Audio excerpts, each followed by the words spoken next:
안녕하세요.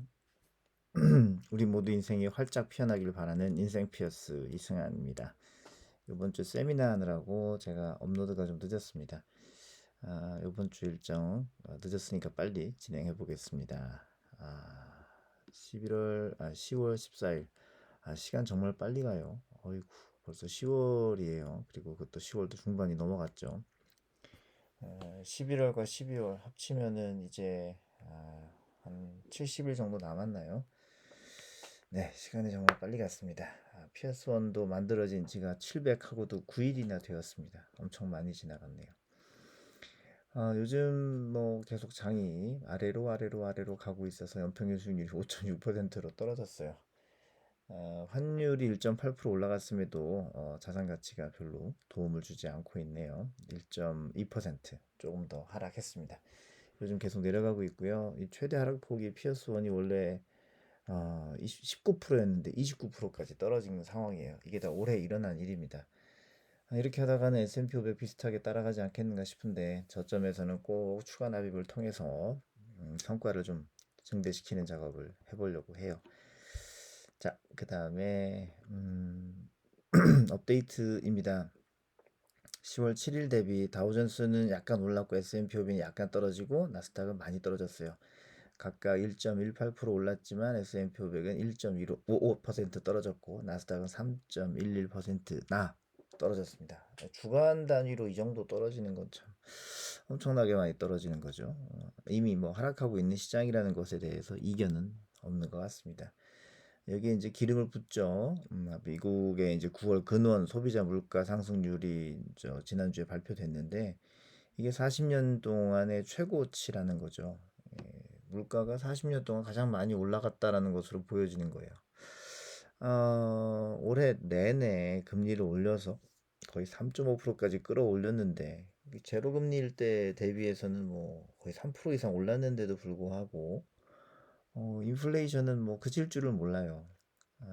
그러니까 이제 금리는 더 오를 것 같죠. 이 통화 긴축으로 예상이 되는 상황입니다.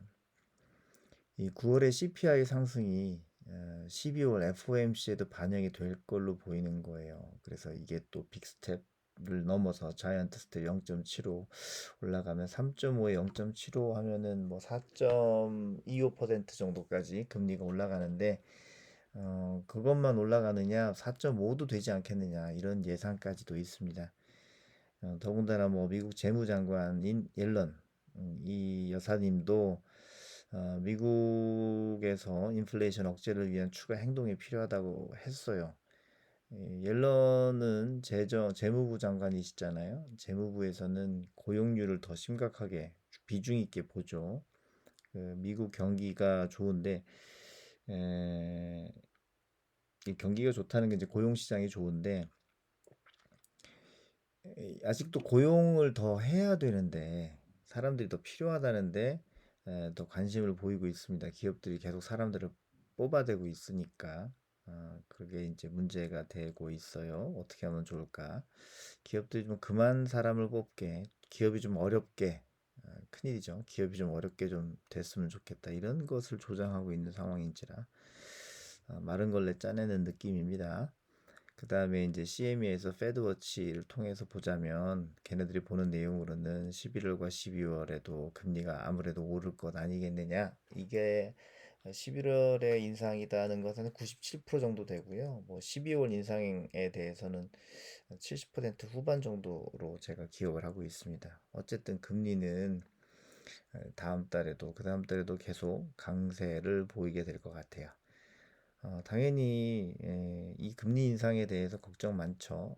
캔자스 시티의 연은 총재께서는 이거 금리 너무 빨리 올라간다. 이거 금융시장 어렵게 할 수 있으니까 신중하게 하자라는 의견입니다. 이게 실물시장 얘기도 아니고 금융시장을 어렵게 한다는 얘기인데 금융시장이 어렵게 되는 것은 투자 또는 자금 회전 이 두 가지가 어렵죠.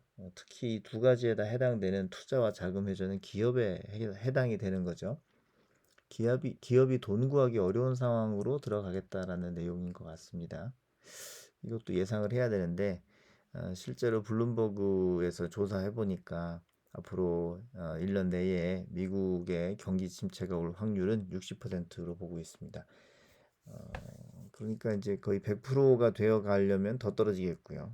근데 뭐 지금쯤부터 다시 주식 투자하시는 것은 굉장히 긍정적인 것 아니겠나 싶어요. 이제부터 떨어질 일이 더 작고 그 다음에 이제 반등할 일이 많을 테니까요.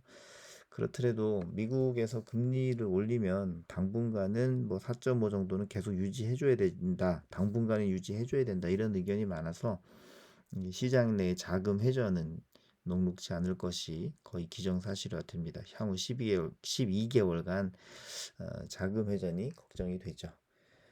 금리 인상 때문에 이제 주식 가격 떨어지는 건 뭐 너무 잘 아시고요. 금리가 인상되니까 이자가 올라가잖아요. 이자가 올라간다는 건 할인율이 올라간다는 것이고, 채권 같은 경우 할인율이 올라가면 그 원래 가격은 떨어지는 거죠. 지난주에 잠깐 올라갔던 적이 있긴 한데, 그래도 계속 금리를 올리면 채권 가격은 더 떨어질 가능성이 높지 않냐라는 의견이 많습니다. 자, 그래서 뭐 긴 말 할 거 뭐 있겠습니까? 한동안은 하락하는 상황이고 이때에 그 현금이 좀 더 비중을 많이 가져가면 좋지 않겠는가 이런 의견들 많이 있습니다. 근데 뭐 그 사람이 그 기계적으로 오르고 내리고에 잘 반응하면 좋은데 사람 심리를 통제할 수 있는 투자자가 과연 얼마나 있겠느냐 싶습니다. 그래서 심리를 통제하기 어려운 것이 사람이기 때문에 투자에서는 맨날 쪽박 차는 게 사람의 뇌 구조이기 때문에 그냥 안전하게 인덱스 투자 이어가시는 게 제일 좋은 것 아니겠는가라는 의견을 끝으로 이번 주 영상을 마무리하겠습니다. 연말이 다가옵니다. 소규의 성과들을 가져가실 수 있고 또 그 실수돈 또는 성공이든 우리가 해본 것들만 나의 경험치로 그리고 능력으로 남는 것 같습니다. 모든 일에 무서워하지 않고 용감하게 한번 직접 해보는 것.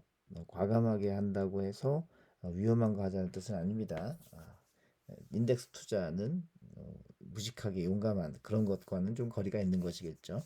원칙을 세우고 그대로 진행해 나갈 수 있는 우리 모두가 됐으면 좋겠습니다. 이렇게 해서 이번 주 영상 마치겠습니다. 막판에 목소리가 좀 도와주지 않네요. 좋은 시간 되시고 좋은 날들 되시기 바라겠습니다. 다음 주에 뵙겠습니다.